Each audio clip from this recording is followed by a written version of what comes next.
All right, we're going to start out with another Main Central construction update on the Main Central Lower Road. This is Doug, who's the supervisor of construction here. Of course, sometimes we call him Itchy Scratchy and then other things, but he's a good old dog. Anyway, so what I've been doing here in this last couple of weeks is I've been doing fascias and I've been doing backdrops on the upper level.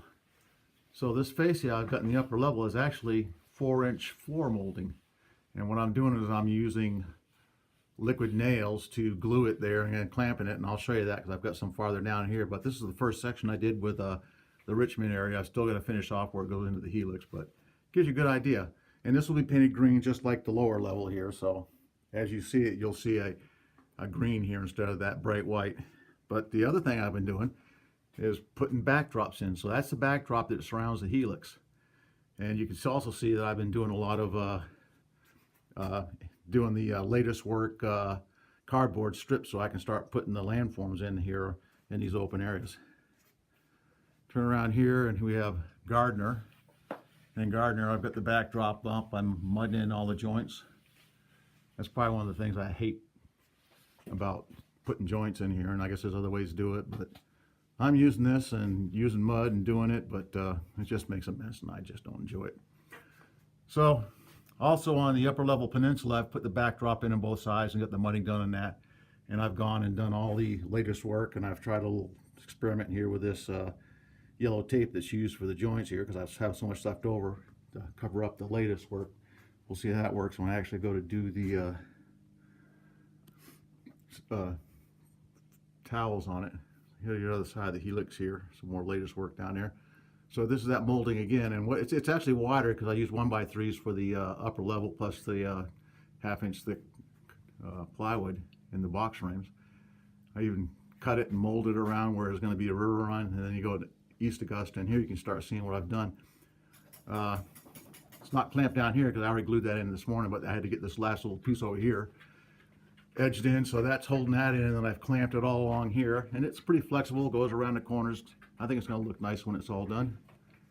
And so I'm traversing back here to the rest of Augusta. There's my liquid nails that I used to glue it on. I made a little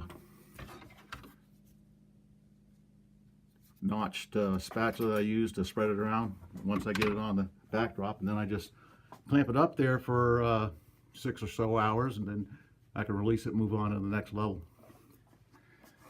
So I bought it in 120-foot lengths, trying to make sure I don't have that many joints. And this is my first 120-foot of it, and I've got about half the box left, which means I've probably got about a quarter of the actual length left. And then here's the upper level peninsula backdrop, all mudded. I can see moving this thing around a lot like this just doesn't really make it focus real well.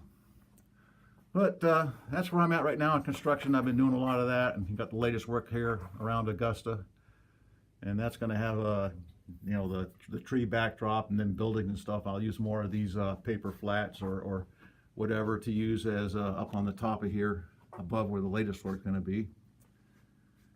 This road's called Water Street, and it runs up over the tracks here, and they'll have go off into the distance there.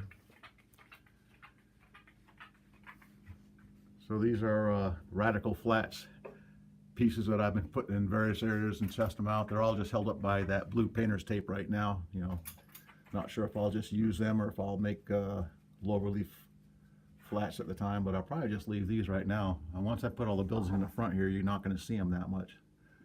It'll just be like the background anyway. Yeah, okay. So I'm going to do another video here in a couple of minutes. What I'm going to do is I'm going to turn the system on. I'm going to reposition all the cars I've been moving around for getting them out of the way of construction, and I'm going to run a train around the layout. I'm not sure how well that's going to work, but we'll try that and hopefully give you a better idea how things are going to run around here.